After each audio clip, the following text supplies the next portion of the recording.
우리 다 같이 함께 기도드리시겠습니다. 하나님, 우리가 하나님 전에 나와 예배합니다. 하나님께서 우리를 한 주간 동안 지켜주시고 또한 하나님의 전에 불러주셔서 우리의 마음과 생각과 뜻을 모아 이 시간 하나님께 예배하기를 원합니다. 다양한 생각들 그리고 지난 시간들 속에 우리가 경험했던 많은 어려움들과 많은 문제들 그리고 고민했던 것들 많이 있습니다. 하나님, 우리의 생각을 아시고 우리의 마음의 중심을 아시는 하나님께서 지난 한 주간 동안 우리가 생각하고 누렸고 행동했던 그리고 마음에 품었던 모든 것들이 혹여나 어리석고 그리고 우리의 허물이라면 하나님 우리를 긍휼히 여겨주시사 용서하시며 다시 한번 하나님의 말씀과 하나님의 살아계신 그 인도하심에 따라 우리가 조금이라도 하나님 앞에 움직이길 원했다면, 그런 모습이 우리 안에 있었다면 하나님, 그런 우리의 삶이 앞으로 더 성장하고 더 풍성한 믿음의 삶이 또한 될 수 있도록 은혜를 더하여 주옵소서. 정한 시간 정한 때에 우리가 이 자리에 왔지만 단순히 우리가 습관적으로 하나님께 예배하는 것이 아니라 정말로 이런 우리의 모든 것들을 되짚어보고 그리고 생각하며 다시금 결단하는 그런 은혜스러운 예배가 될 수 있도록 성령께서 우리의 마음과 생각을 주장하여 주시옵소서. 하나님, 2019년 새로운 해가 시작되어서 벌써 2주일을 지나고 있습니다. 하나님, 우리를 향하신 하나님의 놀라우신 계획하심이 분명히 있을 줄 압니다. 하나님은 예나 지금이나 앞으로도 우리 한 사람 한 사람 그리고 우리의 몸된 교회를 향하여 하나님의 놀라운 계획과 섭리가 분명히 있는 줄 믿습니다. 중요한 것은 우리의 기도가 적어서, 우리의 열정이 적어서, 또한 우리의 애씀이 적어서 그 하나님의 주신 은혜를 우리의 삶의 그릇에 담지 못하는 그런 지난날의 모든 경험들이 우리에게 있습니다. 하나님, 우리가 비록 작은 것이라고 할지라도 온전한 믿음의 결단을 통하여 하나하나 이루어 나가는 그런 한 해가 될 수 있도록 인도해 주시고, 하나님, 더 많은 기도와 풍성한 말씀으로 우리가 채워질 때에 이 모든 것을 더하시는 하나님의 은혜를 경험하는 우리 모두가 될 수 있도록 은총을 더하여 주옵소서. 특별히 우리 평화의 교회 가족들 위해서 기도합니다. 각자의 올 한 해를 시작하면서 수많은 기도의 제목이 있을 줄 압니다. 하나님, 그러나 이 기도의 제목들이 단순히 세상 사람들이 그 무언가를 보고 바라는 그런 기도의 제목처럼 되지 않게 해주시고, 정말로 하나님과 더불어서 살아갈 때에 이 기도의 제목들이 어떻게 이루어지는가를 다시 한번 마음 깊이 되새기는 그런 소망이 될 수 있도록 은혜를 더하여 주옵소서. 가는 각자의 삶의 자리에서 목표하고 계획하는 것이 분명히 있을 줄 압니다. 우리는 어린아이 같아 그 모든 것들을 이루기가 참 연약합니다. 거룩한 보혜사 성령께서 우리와 늘 동행하여 주셔서 정의롭고 의롭고 하나님 나라를 만들어 가는데 올 한 해도 우리가 존귀하게 쓰임받을 수 있도록, 우리 몸된 교회가 하나님 앞에 귀하게 쓰임받을 수 있도록 인도해 주옵소서. 특별히 이 시간 연약한 주의 성도들 위해서 기도합니다. 연약한 육신을 위해서 기도하는 모든 지체들을 주님께서 긍휼히 여겨주셔서 지위의 강선을 통하여 나음이 있는 역사가 있게 하여 주옵시고, 단순히 우리의 육신의 불편함의 치유뿐 아니라 우리의 생각과 우리의 마음의 상처와 아픔들이 있다면 그것조차도 하나하나 세심하게 만지시는 하나님의 손길을 통하여 우리가 다시 제자대로 돌아갈 수 있도록 은총을 더하여 주옵소서. 주님의 몸된 교회, 우리 평화의 교회, 하나님, 정말로 더 큰 평화의 마음을 품고 더 큰 정의의 마음을 품고 그리고 영혼을 사랑하는 마음을 품고 올 한 해를 시작하오니 주 성령께서 늘 이 제단 위에 신령한 기름을 부어 주시사 우리 제단이 하나님 이 지역사회와 그리고 잠겨져 있는 저 세상을 향하여서 광야의 옳은 소리를 발할 수 있는 복된 교회가 될 수 있도록 은총을 더하여 주옵소서. 떠나온 우리의 고국을 위해서 기도합니다. 평화의 나라가 되게 해주시고 한반도의 새로운 평화의 바람과 물결이 하나님 이 해에는 반드시 진행되고 성취되고 그리고 경험될 수 있도록 은총을 더하여 주옵시며, 우리가 발 딛고 서 있는 이 땅 가운데도 수많은 여러 가지 이해와 생각들이 다르다 할지라도 진정한 하나님의 정의와 뜻이 이루어지는 복된 한 해 귀한 이 미국이 될 수 있도록 또한 인도해 주옵소서. 오늘도 귀한 목사님을 통하여 말씀을 듣습니다. 새롭게 시작하는 예배가 하나님 조금 순서가 달라지며 새롭게 또한 시작합니다. 또한 말씀도 우리에게 전달되어지는 하나님 아버지 방법도 달라졌습니다.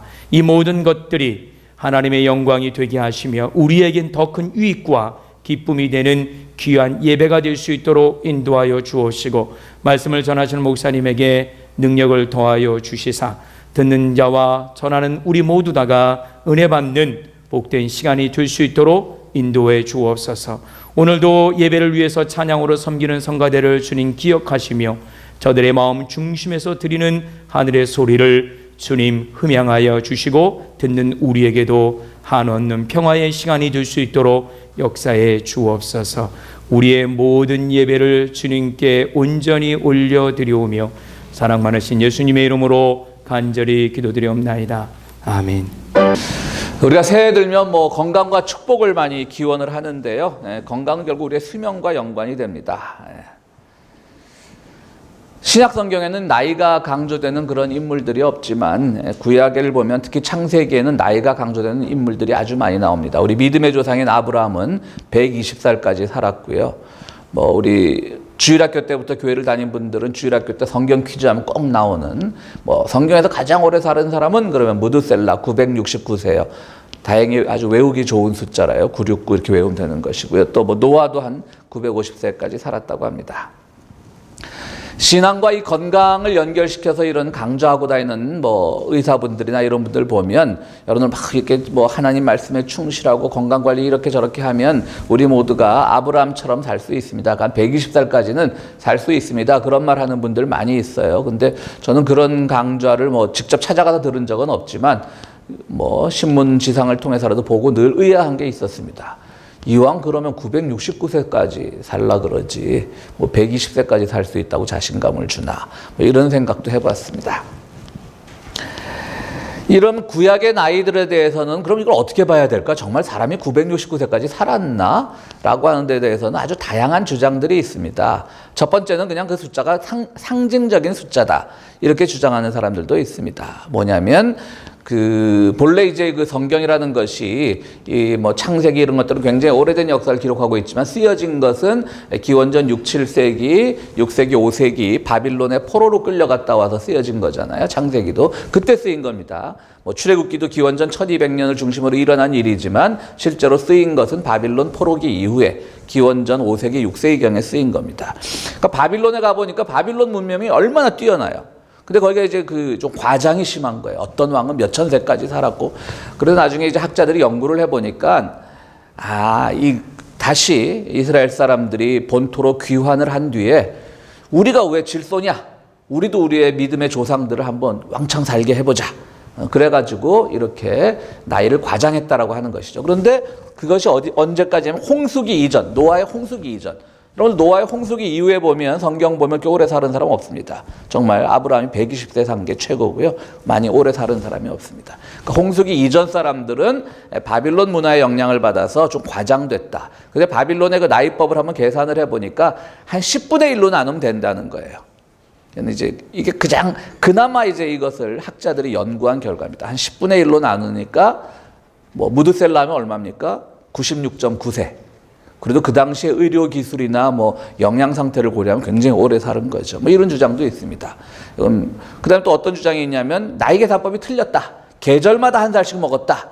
그럼 4로 나눠야 되는데요. 그래도 무드셀라는 4로 나눠도 한 200살은 사는 거니까요. 어떤 분들은 절기, 우리 입춘이나 무슨 청명, 한식, 경칩 이런 거 있듯이 우리 24절기잖아요. 그러니까 이 절기에 따라 나이를 먹었다. 아주 다양한 주장들이 많이 있습니다. 그리고 또 어떤 사람은 그냥 말도 안 되는 소리다. 뭐 이런 주장도 있고요. 성경에 워낙 이제 나이에 대한 그런 궁금증들이 많아서 얘기를 해봤지만 한 가지 분명한 것은요. 이건 뭐 성경을 우리가 글자 그대로 믿고 안 믿고의 문제가 아니라 분명한 거는 오늘날의 계산법으로 969세까지는 살지 않았다는 것은 뭐 적어도 우리 평화의 교회 교인들이라면 누구나도 다 그렇게 알고 계시라고 믿습니다. 오늘날의 계산법과는 뭔가 달랐을 겁니다. 그래서 제가 설교를 준비하면서 또 다른 주장을 한번 봤더니 이것도 굉장히 저한테는 가장 그게 와닿는 주장 같았어요.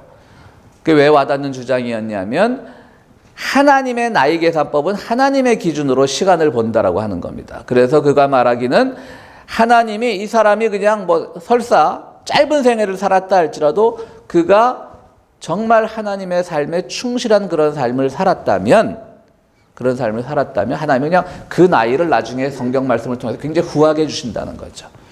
그러니까 뭐 969세 살았다면 실제로 그렇게 산 것이 아니라 하나님 보시기에는 그가 한 일이 900년 동안 사람들이 살면서 한 것과 다름없다라고 그렇게 보셨다는 그런 주장도 있습니다. 그러니까 뭐 그렇게 생각하면 보네퍼 목사님 같은 분들 39살에 돌아가셨지만 만약에 그가 성경에 오를 수 있는 그런 인물이라면 하나님께서는 보네퍼 목사는 한 1000살 살았다. 남들이 1000년 동안 할 일을 했다.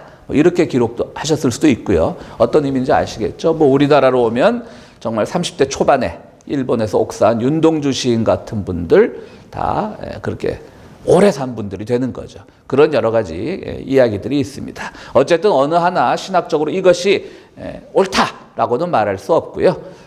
다시 한번 말씀드리지만 무드셀란이 이런 분들이 969세까지 살았다라고 하는 것은 오늘날의 연식 계산법은 분명히 아닌 것은 확실한 것입니다.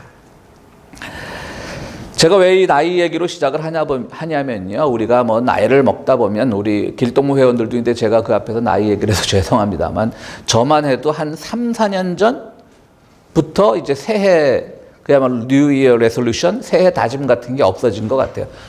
누가 들으면 꽤 오래 했네. 나는 뭐 한 40대 때부터 없어졌는데 뭐 이렇게 말하시는 분들도 있을지 모르겠지만 그래도 새해 되면 뭐 어떻게 해야 되겠다라는 게 어느 정도는 뭐 계획을 잡고 했었는데 올해 한 4, 5년 전부터는 그런 것도 없어진 것 같아요. 뭔가 새해를 맞는다는 것이 너무 인위적이 되고 지루해지는 것이죠. 그러다 보면 우리가 세상을 좀 지루함 없이 항상 좀 산뜻하게 살아야 되는데 뭔가 항상 꿈을 가지고 소망을 가지고 항상 리프레시하면서 살아야 되는데 참 나이라는 게 뭔지 그런 것들이 좀 무뎌지는 둔해지는 것 같음을 느껴서 나이로 오늘 설교를 시작해봤습니다. 예수님이 오실 당시에 이스라엘 사람들도 바로 이런 분위기 속에서 살았습니다. 그냥 그들의 개인적 삶이 지루한 것이고 이스라엘이라고 하는 그 나라 자체가 지루한 겁니다. 그냥 계속 로마의 식민지 어떻게 됐죠? 죄송합니다.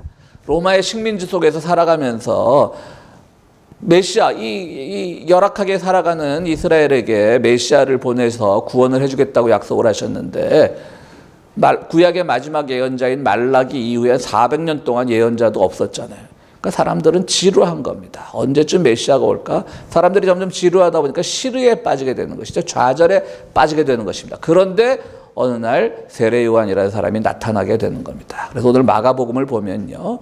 처음 시작하는 것이 예수 그리스도 복음의 시작 이렇게 시작합니다. 많은 신학자들이 얘기하기를 이것은 당시의 영웅전들, 당시 막 그리스 문명은 좀 퇴조하고 로마 문명이 막 일어서고 이럴 때잖아요. 그 영웅전들이 시작할 때 이렇게 암흑의 이름을 가지고 시작을 한다고 하는 겁니다. 그러니까 예수 그리스도 복음의 시작. 여기서 복음, 우리가 가스펠이라고 하는 복음은 기쁜 소식, 좋은 소식인데요. 이것도 원래는 사실 로마의 정치 군사적인 용어였습니다. 승전보라는 말입니다. 그러니까 뭐 로마의 황제들 많잖아요. 뭐 아무아무의 황제가 예를 들어 뭐 우리가 시저라고 부르는 뭐 케사르 황제가 뭐 오늘날 어디서 어느 전투에서 승리를 거두어 가지고 뭐 적군을 몇천 명을 섬멸을 하고 많은 포획을 해서 지금 로마로 돌아오고 있다. 뭐 이런 것들을 막 누가 이제 전령이 와서 말 타고 와서 승전보를 알리겠죠. 그걸 가스펠이라고 했다고 합니다. 그러니까 사람 이름을 쓰는 것, 복음이라고 하는 것, 이렇게 시작하는 것은 당시에 영웅전이 시작하던 아주 상투적인 시작법이었다고 합니다. 그럼 사람들은 이 마가복음을 읽기 시작하면서 예수 그리스도 복음의 시작. 마치 우리가 영화를 보게 되면 처음에 뭐 이 영화는 뭐 유명한 배우 송강호 이렇게 나오잖아요. 주연 송강호, 뭐 김혜수 뭐 이렇게 쭉 나오잖아요. 그럼 이 영화는 이런 아주 탑 클래스의 배우들이 나오니까 어떠한 굉장히 흥미가 있겠구나 이런 생각을 하듯이요. 요즘은 물론 영화관 가서 이 영화에 누구 나온다고 그때 가서 아는 사람들은 없지만요. 이미 뭐 영화 소개를 통해서 알고 가지만 어쨌든 그 시작하는 그 크레딧, 엔딩 크레딧 말고 시작하는 크레딧처럼 예수 그리스도로 복음의 시작, 아주 영웅전처럼 시작을 하는데요. 그런데 내용은 영웅전이 아닌 겁니다. 그냥 보면 세례 요한이라는 사람이 와서 예수님의 길을 예비하는 거예요. 회개하라고 하는 거예요. 근데 오히려 세례 요한이 더 영웅적인 삶을 사는 것 같습니다. 사람들도 막 모으고 아주 정열적인 연설을 하고 또 그 삶 자체가 영웅전 보면 우리 어릴 때 뭐 위인전이나 영웅전 보면 좀 이렇게 과장된 이야기들이 많잖아요. 근데 세례 요한 보면 막 낙타 털옷을 입고 들꿀과 뭐 이런 걸 먹고 살면서 완전히 광야에서 사는 아주 영웅의 독특한 전형적인 모습을 보이고 있는데요. 그도 영웅이 아니었던 거예요. 마가라고 한 영웅전을 막 읽어 나가다 보니까. 근데 그에게 오히려 세례를 받는, 우리가 알고 있었던 영웅이라고 하는 자에게서 세례를 받는 예수 그리스도가 오늘 주의 세례주일인데요. 라고 하는 사람이 태어나는 겁니다. 그러면서 그분이 요단강에서 세례를 받았는데 그 순간 하늘의 목소리가 들리면서 내가 너를 좋아한다. 완전히 애정 표현이죠. 내가 너를 사랑한다. 원어에 보다 가깝게 번역을 하자면 너는 나의 기쁨이다 라고 얘기를 합니다. 하나님의 음성이 들려서요. 오늘 우리가 모두 너는 나의 기쁨이 되는 겁니다. 주님께서 우리를 사랑한다라고 하는 겁니다. 그런 신앙인이 될 때 우리는 가장 정말 축복받은, 다른 뭐 어떤 축복과는 상관없이 내가 너를 좋아한다, 내가 너를 사랑한다, 너는 나의 기쁨이다, 이런 칭찬을 우리가 주님으로부터 들을 때 그것이 가장 영광이 아니겠습니까? 오늘 주님은 그렇게 시작을 하는 겁니다. 그러니까 이제 쭉 그 다음부터 이제 영웅전의 이야기가 시작이 되는데요. 어쨌든 오늘 주님은 이 세상을 구원할 메시아로 이 땅에 오셨고요. 400년 동안 끊겼던 예언자의 역사를 다시 이으려고 오셨고요. 그런데 그분의 시작은 매우 초라하였습니다. 어찌 보면 막 말을 타고 막 달리면서 적군을 무찌르고 막 도탄에 빠진 백성을 구해내고 이런 전형적인 영웅의 모습이 아니라 요단강에서 세례를 받고 오히려 그 영웅이 정말 하나님의 아들로 등극하는 순간 그 상징은 평화의 상징인 비둘기가, 성령이 비둘기처럼 내려왔다라고 하는 그 표현처럼 아주 전혀 다른 모습으로 우리에게 다가오는 겁니다. 그런 점에서 오늘 우리는요, 예수님은 정말 어떤 영웅이었을까 우리가 한번 생각을 해보고자 합니다. 400년 동안 예언자가 끊겼었지만요, 정말 그 영웅은 우리들에게 새로운 더 큰, 그 이전의 예언자들도 하지 못했던 일을 우리들에게 가르쳐주고 있습니다. 그러면서 그분은 우리에게 증인이 되라고 얘기합니다. 하나님 나라의 증인이 되는 겁니다. 올해 제가 증인이란 말을 자꾸 강조하는 것은 이제 우리가 뭐 간증 이런 거 하지 말고 정말 내 삶 자체가 주님의 증인이 되는 그런 삶을 살아야 될 것이라고 생각합니다. 그게 예수를 따르는 삶이고요. 그래야만 주님께서 우리에게 내가 너를 참 사랑한다, 좋아한다, 너는 나의 기쁨이다라고 얘기를 하는 겁니다. 그럼 증인이 되는 삶이란 건 어떤 삶일까요? 첫 번째로 증인의 삶이란 지루함 속에서 새로운 것을 보는 삶입니다. 텍스트 좀 띄워주세요. 장로님 텍스트 좀 띄워주세요. 증인의 삶이란 지루한 세상 속에서 새로운 것을 보는 것입니다. 그렇습니다. 우리가 나이 먹으면 지루해지지만 난 늙어서 더 이상 안 돼 그런 것이 아니라 뭔가 계속 새로운 것을 보려고 하는 겁니다. 자기 삶을 다 잡는 겁니다. 고쳐 잡는 겁니다. 나는 늘 새롭게 뭔가를 새로운 시각으로 보려고 노력하고 상투적이고 전형적인 그러한 시선을 벗어나려고 하는 겁니다. 이스라엘 사람들도 마찬가지였습니다. 이들은 메시아를 기다렸는데 그 메시아가 뭐냐면 정말 구약의 예언자들보다도 못해 보이는 메시아였던 거예요. 구약의 예언자들 보면 굉장히 뭐 아주 웅장한 사람들도 많이 있었거든요. 왕 앞에 가서 호령하고 막 이런 사람들도 많이 있었는데 예수는 아주 초라한 모습으로 오셨거든요. 그러나 그로부터 메시아가 그가 진정한 메시아라는 걸 발견한 사람만이, 새롭게 메시아상을 구축한 사람만이 오히려 예수를 따를 수 있었지, 뭐 저래 우리 소문 듣다 보니까 어디 마국간에서 태어났다며 뭐 목수 아들이라며 이런 전형적인 옛 시각을 가진 사람들은 메시아를 바라보지 못하는 겁니다. 이 세상은 분명히 지루합니다.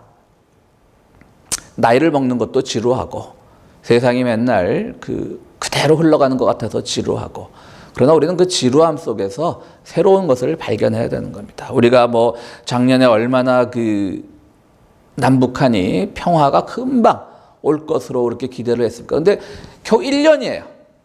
뭐 저도 솔직히 말해 그 중에 하나이지만, 지루함을 느끼는 그 중에 하나이지만, 겨우 1년인데 많은 사람들이 지루하다. 뭐 안 되고 뭐 현 정부가 그것을 뭐 자기네 정책적으로만 이용한다, 이런 비판들이 많아요. 그러나 기다려야 되는 거예요. 평화를 위해서는. 우리가 70년 분단의 세월이 있었는데 겨우 1년 지금 잘 될 듯 하다가 잠깐 교착 상태에 빠진 건데 그걸 가지고 지루하다라고 하면 안 되는 것이죠. 예를 들어서 우리가 또 뭐 과거에 어떤 잘못된 일을 규명하려고 하면 사람들이 그만해라 뭐 지루하다, 뭐 아직도 그거 올거먹고 있느냐? 아닙니다. 해야 되는 겁니다. 자꾸 지루함 속에서 우리가 옛날 그냥 덮고 넘어가자라고 하면 더 지루해지는 겁니다. 그래서 새로운 것을 발견할 수가 없습니다. 1920년대 초에요. 알라바마에서요. 어떤 부자가 있었습니다. 그분의 이름이 제가 아직 이런 거 영어 이름은 잘 못 외우겠더라고요. 브루커 워싱턴이라고 하는 사람인데요. 1920년대 알라바마 남부의 그 흑인 차별은 우리가 뭐 말 안 해도 다 알겠죠. 엄청 차별이 심한데, 이분은 어떤 면 방직 공장을 하면 굉장히 돈을 번 백인이었습니다. 브루커 워싱턴이라고 하는 사람은요. 굉장히 선하신 분이었던 모양이에요. 그래서 당시에 흑인들의 그 건강 상태가 워낙 열악하니까 흑인들의 건강을 위해서 많은 돈을 쾌척을 했습니다. 근데 보니까요, 당시 알라바마 그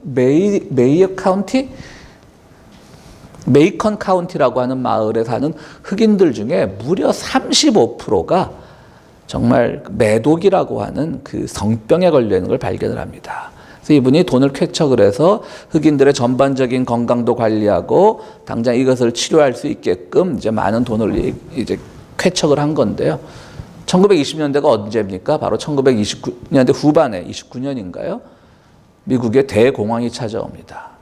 뭐 우리가 겪었던 IMF 같은 건 저리 가라고 할 정도로 대공황이고, 모든 사람들이 길거리로 내앉고 하니까 이 사업가도 돈이 없어지니까 그냥 그 지원 사업을 중단을 합니다.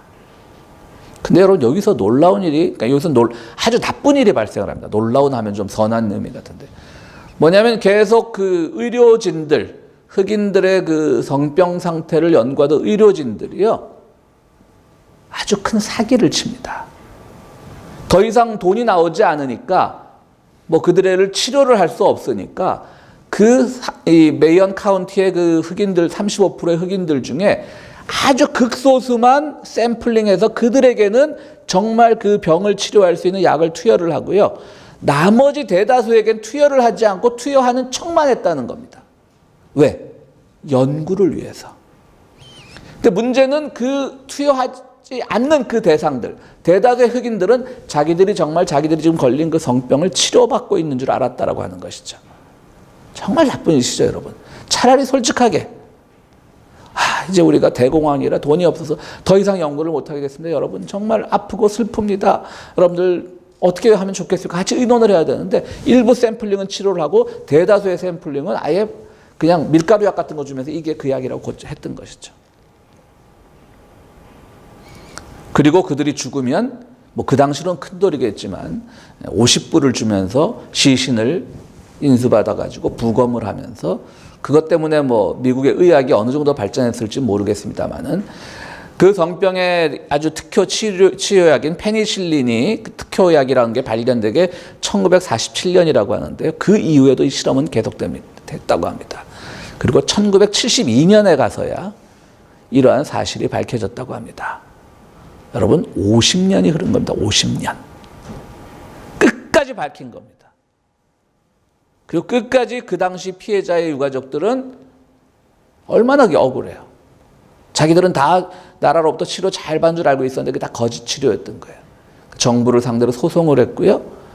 클린턴 대통령 때 그 유가족들을 백악관으로 불러서 정식으로 사과를 했습니다. 이 세월이 여러분들 60년, 70년입니다. 누구도 만약에 다 야, 뭐 죽은 사람들은 뭐 어떡할 거야? 지들이 뭐 사생활이 엉망이니까 성병 같은 죽을 병에 걸렸지. 그렇게 말해버린다면 진실은 규명되지 않았을 겁니다. 우리 고국의 사회도 마찬가지입니다. 우리가 4년 전에 세월호도 벌써 지겹다는 분들이 있고요. 우리가 광주민주화운동 과정도 자꾸 하면 지루하다는 분들 계시고요. 그건 지루한 게 아니라 하나님의 사람이라면, 증인이 되는 사람이라면 지루하죠. 자꾸 안 좋았던 기억들이 소환되면 지루하죠. 지루할 수 있죠. 당연하죠. 그럼에도 불구하고 우리는 그 안에서 뭔가 새로움을 가지고 끊임없이 함께 가야 된다고 하는 겁니다. 그게 주님께서 우리에게 보여주신 겁니다. 전혀 다른 시각으로 세상을 바라보라고 하는 겁니다. 그게 증인이 되는 겁니다. 두 번째로 증인의 삶이란 내가 영웅이 되는 것이 아니라 누군가에게 연민을 갖는 것입니다. 두 번째로 넘겨주세요. 증인의 삶이란 내가 영웅이 되는 것이 아니라 마가는 영웅전이라 그랬잖아요. 새롭게 쓰여진 영웅전입니다.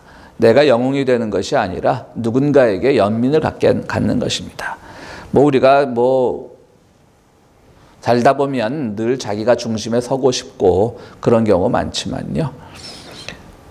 사실은 우리 모두가 다른 이에 대해서 연민을 갖는 삶을 먼저 가져야 합니다. 저에게 개인적으로 이메일을 받아보신 분들은 아시겠지만 제 이메일의 끝자락에는 미국의 유명한 학자인 그 하워드 지인이 말한 금언이 한국어와 영어로 같이 쓰여져 있는데요. 그러니까 제가 어떤 이메일을 보내든지 간에 그게 제 꼬릿말 같은 거죠. 마지막 인사말 같은 거죠. 그 말이 뭐냐면 가난한 사람들의 외침이 항상 옳은 것은 아니다. 그러나 우리가 그들의 외침을 외면하는 한 우리는 평생 정의가 무엇인지 모르게 될 것이다. 우리가 가난한 사람들이 막 자기들 권리 요구할 때 다 옳은 것 아니죠. 거기도 분명히 억지 주장도 있을 수 있고 거기도 물론 잘못된 주장이 있을 수 있고 가난하다 그래서 그 사람들이 다 선하고 부유하다 그래서 그 사람들이 다 악한 것은 아니겠죠. 그러나 그 가난한 자들에 대한 연민이 없이 그냥 자기들만의 삶을 살아간다면 우리는 평생 정의란 걸 모르는 거죠. 예수님의 삶을 보십시오. 그분은 메시아로 오셨고 왕으로 오셨는데 늘 없는 자들에 대한 연민을 가셨습니다. 오히려 가진 자들 그들에 대해서는 준엄하게 질책을 하시기도 하셨고요. 세 번째로 증인이 되는 삶이란 뭐냐면 확실한 목표를 찾는 삶이 아니라 안개 속에서도 목표를 놓치지 않는 그런 삶입니다. 희미함 속에서도 목표를 놓치지 않는 삶입니다. 오늘 주님이 세례를 받자마자 마태복음에는 이 광야에 나가서 시험 받은 게 아주 자세하게 나와 있는데 마가복음은 딱 한 절로 요약을 합니다. 광야에 나가서 사탄에게 세례를 받으셨다. 그러니까 죄송합니다. 사탄에게 시험을 받으셨다. 이렇게 짧게 나와 있습니다. 왜 광야일까요? 광야는 모든 것이 불투명한 공간입니다. 광야에 뭐가 있겠습니까? 때로는 거기서는 정말 동물이 나타나서 유해한 맹수가 나타나서 해칠 수도 있을 것이고요. 배가 고파서 아무 풀이나 뜯어먹다가 독초일 수도 있을 것이고요. 화려한 도시의 공간이 아니라고 하는 뜻입니다. 많은 가족들이 그 당시 물론 도시라는 개념은 없었겠지만요. 예수께서 살아가시던 그 벗들이 있고 친지가 있는 그런 나사렛이나 갈릴리가 아니었다고 하는 겁니다. 거기서부터 이 생애를 시작하는 겁니다. 희미함 속에서 시작한 겁니다. 증인이 되는 삶이라는 것은요. 희미함 속에서 신앙을 놓치지 않는 겁니다. 자꾸 우리는 어디서 신앙에서 실수를 하냐면 내가 예수 잘 믿으면 뭔가 앞에 확실한 목표가 있다라고 생각을 하는 거예요. 그런 거 없습니다, 여러분. 주님을 따른다라고 해서 늘 불투명하고 희미함 속에서 따라가는 겁니다. 그러나 그 희미한 불빛이 나를 구제해 줄 것이라는 걸 알고 구원해 줄 것이라는 걸 알고 따라가는 겁니다. 폴 펠스너라고 하는 유명한 미국의 목회자가 한 설교 중에 이런 예화가 있습니다. 요즘은 이제 최근에 한국에서도 표절 시비가 크게 일어나가지고요. 이제 예화를 할 때도 늘 뭐라 그럴까 출처를 밝히겠습니다. 이 폴 펠스너라고 하는 유명한 미국의 그 설교가가 한 예화 중에 이런 게 있습니다. 그 영국의 어느 잉글랜드 지방의 조그만 마을에 등대가 하나 있는데요. 많은 배들이 안개 속에서도 그 등대를 보고 무사히 지나가고 때로는 그 마을에 정박하기도 하고 그러는 마을이었다고 합니다. 그런데 이 마을에 하루는 본파이어, 그러니까 뭐 그냥 뼈본 파이어, 뼈불놀이, 우리로 하면 쥐불놀이 그런 거 되겠습니다. 한국으로 하면 그런 축제가 열렸다고 합니다. 그래서 많은 사람들이 이제 막 그냥 우리 뭐 어떤 축제 내용은 제가 잘 모르겠습니다만은 한국식으로 뭐 쥐불놀이처럼 불을 돌리고 그러겠죠. 뼈에 불을 붙였나요? 본파이어일까요? 그런데요, 그날 어떤 배가 지나가다가 정말 희미한 안개 속에서 보니까 등대가 안 보이는 거예요. 근데 보니까 저희도 화려한 빛이 보이는 거예요. 그래서 그 빛을 따라갔다고 합니다. 그러다가 마지막 암초에 걸리기 직전 다행히 그 배는 좌초를 면했는데요. 그가 본 빛은 등대의 빛이 아니라 희미한 안개 속에서 등대의 빛이 아니라 본파이어 하는 쥐불놀이 하던 그 불빛이 등대 빛인 줄 알고 갔더라고 하는 겁니다. 그러면서 그 선장은 정말 내가 큰 실수를 했다. 안개가 희미하다면 그 등대빛도 희미할 터인데 내가 이런 오랜 선장의 경험을 가지고도 나는 크고 화려한 빛이 우리 배의 안내 빛인 줄 알았다라고 이렇게 후회를 합니다. 그리고 나중에 자세히 보니까 저쪽에 아주 희미한 등대빛이 있어서 그걸 보고 선로를 바꿨다라고 하는 겁니다. 더 재미있는 것은 그 마을에요. 등대는 그 마을의 최북단에 있었고요. 본파이어 불놀이를 하던 그 마을은 최남단이었다고 합니다. 이거 아무리 희미한 안개 속이라고 할지라도 남북은 적어도 남단과 북단은 구별할 줄 아는 게 선장의 기본 자질인데 그냥 화려한 불빛만 보고 잠시 이분이 넋이 나간 거겠죠. 오늘 우리도 마찬가지입니다. 예수를 믿는다라고 하는 것은요, 내 앞에 막 화려한 막 정말 뭔가가 다 보장되고 그냥 내 인생이 꽃길만을 걷고 이게 아니라요. 여전히 우리는 불투명합니다. 이 세상은. 뭐 솔직히 말해서 오늘 새 둘째 주일을 맞이하는 우리 평화의 교회 미래도 불투명합니다. 뭐 교인들도 많지도 않고 다 불투명합니다. 내 인생도 불투명하고요. 저도 불투명하고 여러분도 불투명합니다. 그러나 이 불투명 속에서 야 저기 좋은 빛이 있다. 저기 화려한 빛이 있다. 그러고 쫓아가는 것이 아니라 희미하지만 확실한 생명의 빛이 어디에 있는가를 보고 쫓아가는 그러한 삶이 되는 것이 곧 증인이 되는 삶입니다.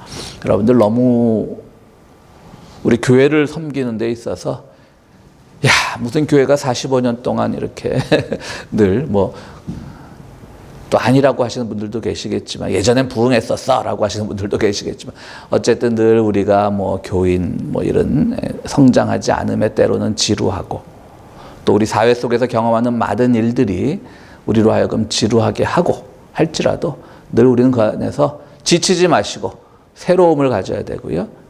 그리고 그 새로움이란 우리에게 새로운 시각을 갖게 하는 성령의 능력입니다. 새롭게 보는 겁니다. 또한 두 번째로 우리는요, 그 안에서 늘 남을 위해서 연민하고 연대하는 그런 마음 가지셔야 되고요. 또 마지막으로 우리는 화려한 불빛이 아니라 작은 불빛에서 불투명한 미래에서 불투명한 목표에서 그리스도를 발견하는 여러분들이 되기를 간절히 바랍니다. 우리 함께 기도하시겠습니다. 거룩하시고 자비로우신 하나님, 오늘 우리들 주님께서 세례를 받으신 그날 그 사건을 통하여 우리에게 주시는 메시지를 발견해 보았습니다. 주님, 우리 모두 대단한 일은 하지 않아도 내가 예수를 믿고 살고 있구나라고 하는 증인이 될 수 있도록 도와주시고 그 증인되는 삶을 통하여 우리가 살고 있는 이 사회가 조금씩 변화하고 내 삶의 모습들이 변화하고 내가 보다 새로운 미래로 나아갈 수 있는 그런 삶의 주인공들이 될 수 있도록 우리를 붙들어 주시옵소서. 우리 부족합니다. 그러나 너는 나의 기쁨이라고 하는 주님의 음성을 듣기를 원합니다. 주님, 부족하지만 저희들 그렇게 불러주시옵소서. 오늘 주의 전을 찾으면서 귀한 예물을 가지고 나온 손길들이 있습니다. 주님이 예물 쓰이는 곳에 하나님의 영광 드러나게 하시고 우리 모두가 기쁨의 삶을 살아갈 수 있도록 도와주시옵소서. 예수 그리스도 이름으로 기도드리옵나이다. 아멘.